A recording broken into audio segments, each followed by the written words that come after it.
मैं कहता हूं मौलाना को प्रधानमंत्री बना दीजिए, राष्ट्रपति बना दीजिए, पुलिस कमिश्नर बना दीजिए, तमाम पद छोड़ दीजिए। हम हिंदुओं को मौत के मुंह में क्यों ढकेल रहे हो सत्ता के हफ्सियों? हमने क्या बिगाड़ा है? हमें तो चैन से रोटी पर नमक तेल रखकर खाने दो, क्यों हमारे लिए महंगाई की मार कर रहे हो? अगर सब कुछ हिंदू है, हिंदू खतरे में है, तो मियां जी समझना खतरे में हो जाएगा, बना दीजिए। इसका मतलब हिंदू खतरे में नहीं है, जानबूझकर हिंदुओं को डराया जा रहा है। क्या खतरे में है? हिंदुस्तान का संविधान, हिंदुस्तान की आवाम, हम सभी जाति धर्म के लोगों को सीखना होगा। जाइए गुरुद्वारों में, अरे सुनो अखंड भारत, सुनो पहले बात, जाओ गुरुद्वारा में, धर्म क्या कहता है जाकर सीखो वहां कि मानव सेवा ही धर्म माना गया है। किस तरीके से लंगर की सेवा है, किस तरीके से वहाँ जोरा घर है, किस तरीके से बीमारों के लिए दवाई की व्यवस्था है, शिक्षा की व्यवस्था है। क्या हम हिंदू मुसलमान अपने अपने धर्म के लिए, अपने अपने धर्म के लोगों के लिए गुरुद्वारों जैसी व्यवस्था नहीं कर सकते? ये 8 साल से, अरे सुनो ना, हम आपको लगता है 8 साल से क्या मुजरा कर रहा है सब? क्या मंदिर में है, 5 मंदिर में गुरुद्वारों जैसी व्यवस्था है, फिर आप क्यों नफरत फैला रहे हो? अरे सवाल तो पूछ रहे हैं, कौन? आप ये बताइए। अरे संविधान सबके लिए बराबरी का हक देता है। संविधान सबके लिए बराबरी का हक देता है। महंगाई से मतलब नहीं है, हमें योगी और मोदी जैसा ही नेता चाहिए। किसने कहा? लोग कह रहे हैं। कौन लोग कह रहे हैं? अरे सुनो, ये कोई नहीं कहा, ये आप मीडिया के लोग और भाजपा के कुछ अंडोले बोलते। उनके पिताजी की फटी हुई चड्डी, फटी हुई बनियान, वो ढलान पर स्कूटर बंद कर देते हैं और वो कहता नहीं जी। तो कुछ आदमी, संविधान सबके लिए बराबरी रखता है। आपने संविधान पढ़ा है? अरे आप सवाल का जवाब दीजिए। हम आपके बात का जवाब दें, आप हमको नहीं दीजिएगा। संविधान में हमारा अधिकार है। कोई बात नहीं, हम जनता है, आम जनता है, आप हमसे हैं, आपको हमको फिर बात जरूरी नहीं है। आप पत्रकार सारे गैंगस्टर की भूमिका निभाते आप। हाँ बिल्कुल, आप एक आतंकवादियों से 1000 गुना खतरनाक हो। आप लोगों ने देश की फिजा को खत्म कर दिया। आप लोगों ने अपने व्यापार करने के चक्कर में भारत का अमन भाईचारा कौन कर रहा? आप लोगों को चाहिए, आप लोगों को चाहिए, सुन लो, ऐसा बात नहीं है। आप पहुंच जाते, बात करेगा इंदौर की, पहुंच जाओगे इस्लामाबाद। आपसे बात हो कानपुर की, करनाल की, आप चलो जाओ काबुल, कंधार। आप गैंगस्टर बता रहे हैं। बिल्कुल एक आतंक। अरे सुन लो, अरे सुन रहे, मौलाना साद के मामले में आप क्या थे? कोरोना का जब WHO ने कहा उस समय आप लोग कहाँ थे? क्या 23 मार्च से? खबरदार, आप इस तरीके की सवाल नहीं कर सकते। इस देश की संपत्तियों में, सुनिए, अरे क्यों नहीं बोल सकते? आप चला दोगे? आप सुनो, अरे सुन लो मैडम जी, आप सुन लो पहले। आप कैमरा पीछे करो, आप भी करो। आप यूक्रेन चले जाते हो, आप यूक्रेन चले जाते हो, भारत में 2 वक्त की रोटी क्यों नहीं गए? कोडरमा क्यों नहीं गए? जो ठिबरा चुनने के लिए वहाँ के लोगों को फंसा दिया जाता है, 2 वक्त की रोटी नहीं खा पाता, फिर नहीं उठाया, आपने चलाया, आपने सवाल उठाया कि जब भगवान चित्रगुप्त को नमस्ते इंडिया फूड्स प्राइवेट लिमिटेड ने जो कर कहा, आप लोगों ने इस निंदा करने वाली कंपनी के खिलाफ कोई आवाज उठाई, कोई सवाल पूछा? आपने सवाल पूछा कि रायबरेली में एक दलित युवक को पैर चटवाया गया, आप उस पर सवाल नहीं पूछे। आप सवाल पूछोगे हिंदुओं ने क्या कहा, मुसलमानों ने क्या कहा, आप पता किया? अरे सुनो पहले बात, हमारे ऑटो चालक भाइयों को देखो, CNG PNG के दाम बढ़ने के कारण इनको गाड़ी का किराया नहीं निकल रहा, वो नहीं दिखेगा। हमारे MCD के कर्मचारियों को देखो, NDMC के कर्मचारियों को देखो, वेतन नहीं मिल रहा। कौन सा धर्म कहता है?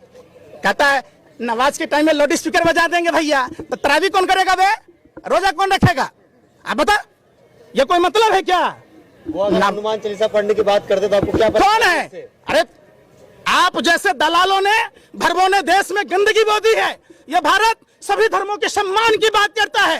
भारत में सभी योगी आदित्यनाथ भी तो इसका वो कर रहे हैं, कह रहे हैं लाउड स्पीकर। काहे का योगी भैया? काहे का योगी? बताइए योगी कौन होता है? योगी फिर साधु और असाधु में फर्क समझिए। अगर आपको फर्क नहीं मालूम तो जाके रामचरितमानस पढ़िए। जो दूसरों के लिए जीता है, जो दूसरों को समान नजर से देखता है, जो असमानता से देखता है, और साधु नहीं हो सकता है। यह हमारे प्रभु श्री राम ने कहा है। और राम के चरित्र को अपने जहन में जब अपनाइएगा तो आप नफरत की बात नहीं करेंगे। आपको पता है, रामायण पढ़ा आपने? प्रभु श्री राम नारी के सम्मान में लंका तक की यात्रा तय की। प्रभु श्री राम मातृदेवो भव पितृदेवो भव को पूरा किया। उनके पिता मौन थे।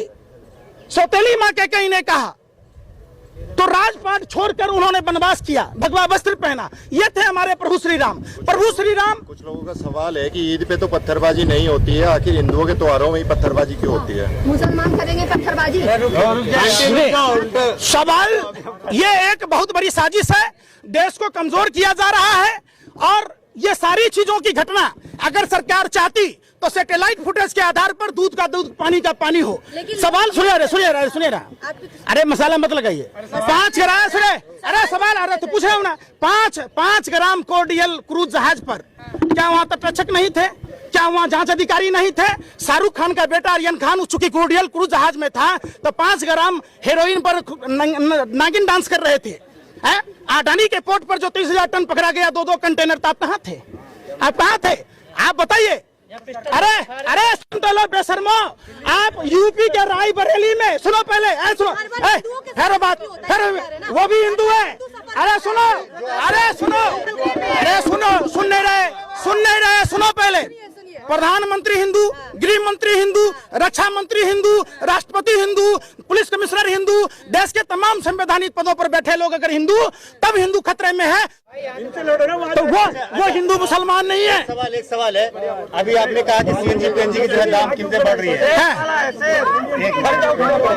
जो मोदी जी के जो समर्थक है, भाजपा के जो समर्थक है, वो कह रहे हैं यूक्रेन में युद्ध हो रहा है, उसकी वजह से महंगाई बढ़ रही है। उत्तर प्रदेश में जब चुनाव हो रहा था तो उत्तर प्रदेश चुनाव के समय महंगाई क्यों नहीं बढ़ रही थी? क्या उस समय यूक्रेन की लड़ाई नहीं थी? तो सभी राज्यों में दाम कम हो रहा है भाई। हम कुछ कब कम हुआ? जब हरियाणा में, हिमाचल में वोट का चोट पड़ा। उत्तर प्रदेश चुनाव के बाद महंगाई क्यों बढ़ रही है? आप हमको बताइए। जब तक आप पालते रहिए शेर पालने का फर्ज, और आपके ऊपर लाखों का कर्ज हो गया। शेर आदमखोर हो जाता है। शेर का काम जंगल में है, रिहाइश में नहीं है। रिहाइश में इंसान का काम है, जो इंसान की संवेदना को समझे, जो एक दूसरे की बात को समझे।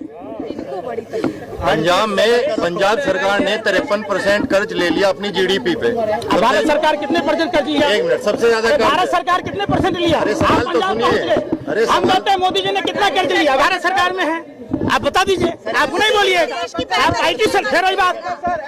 देश की बेहतरी के लिए सरासर गलत है। इन लोगों को लगता है कि MCD में जो 14 साल रहते हुए जिन वाल्मीकि ऋषि ने हमारे रामायण लिखे, उन समाज के लोगों को जिनको परमानेंट करना था, उनको आज तक परमानेंट नहीं किया गया। जो जाड़ा में, गर्मी में, बरसात में गंदगी साफ करते हैं, बीमार होते हैं, उनका ESI कार्ड नहीं है। आप समझिए तो कैसा धर्म है? कैसे धर्म की बात कीजिएगा? जिस धर्म में पेड़ कैसे जिंदा होगा, इसलिए हम पीपर के पेड़ में जल डालते हैं। सुन तो ले, किसको मानने जिम्मेदार? जिम्मेदार किसके आदेश से शोभा यात्रा निकाली गई? शोभा यात्रा का परमिशन था तो प्रशासनिक अधिकारी निश्चित तौर पर, समझ लीजिए, निश्चित तौर पर चाहे वो हिंदू हो या मुसलमान हो, एक तरफा कार्रवाई नहीं होनी चाहिए। दोनों पक्षों पर कार्रवाई होनी चाहिए। CCTV फुटेज के आधार पर ये खंगाले जाने चाहिए, क्योंकि CCTV का फुटेज असली चीजों को दिखाएगा। इंतजार कीजिए और सरकार से मांग कीजिए, गृह मंत्री से मांग कीजिए कि CCTV फुटेज के आधार पर। अभी आपका ये प्रश्न ही नहीं है, ये चुनाव आयोग की गलती है।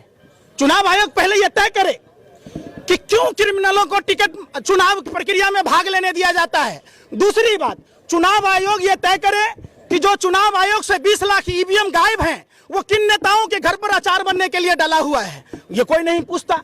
ये देश सभी धर्म का है, सभी जाति के लोगों का है। आपको कुरान पढ़ने की जरूरत है अगर आप मुसलमान हैं तो, आप हिंदू हैं तो रामायण और गीता पढ़ने की जरूरत है, आप अगर क्रिश्चियन हैं तो बाइबल पढ़िए, आप अगर सिख हैं तो सरल गुरु ग्रंथ साहिब पढ़िए। और ये चीज सीखिए, बगल में बंगला साहब गुरुद्वारा है, किस तरीके से मानव सेवा को ही धर्म माना गया है।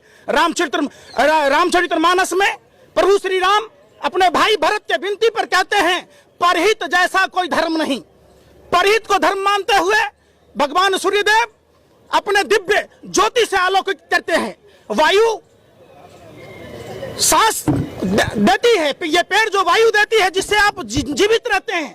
चंद्रमा शीतलता प्रदान करती है, पानी जीवन जीने की कला सिखाती है। तो जब हमारे भगवान कहते हैं, पहली बार ऐसा हो रहा है कि नरेंद्र मोदी के शासन में निकम्मे निठल्ले प्रधानमंत्री के शासन में सिर्फ और सिर्फ चुनावी प्रक्रिया को ध्यान में रखा गया है। भारत में अगर जाति और धर्म के हिसाब से नफरत चलेगा तो हमारा देश कमजोर होगा। हमारे देश को अगर मजबूत करना है तो भारत के सभी जाति और सभी धर्म के लोगों को एक होकर लड़ना होगा। इन जो गोरे अंग्रेजों की दलाली करने वाली शक्तियां हैं, देश में नफरत की कोई जगह नहीं है। भूख सबको लगती है, प्यास सबको लगता है, सबके लिए स्कूल चाहिए, सबके लिए अस्पताल चाहिए। आप बताइए, धार्मिक जुलूसों में हथियारों का क्या काम है? कौन लोग हैं? अमित शाह ने तो अब जांच की कहा ही है ना कि जिसने ये दंगे भड़काए हैं उसके लिए सख्त से सख्त कार्रवाई होनी चाहिए। जांच की तो उन्होंने बात कह ही दी है। अब अमित शाह का बेटा बीसीसीआई का सेक्रेटरी बनेगा, हमारा बेटा धार्मिक झंडा ढोएगा? आप पूछे, आप किस आधार पर बना भैया? किस आधार पर? समझिए, देश की जनता को समझना होगा। सभी जाति सभी धर्म के लोगों को इकट्ठा होना होगा। हम धर्म के लिए नहीं, धर्म हमारे लिए है। हम धर्म के लिए पैदा नहीं लिए हैं, धर्म हमारे लिए है। धर्म एक सभ्यता है, संस्कृति है, जीवन जीने की कला सिखाती है।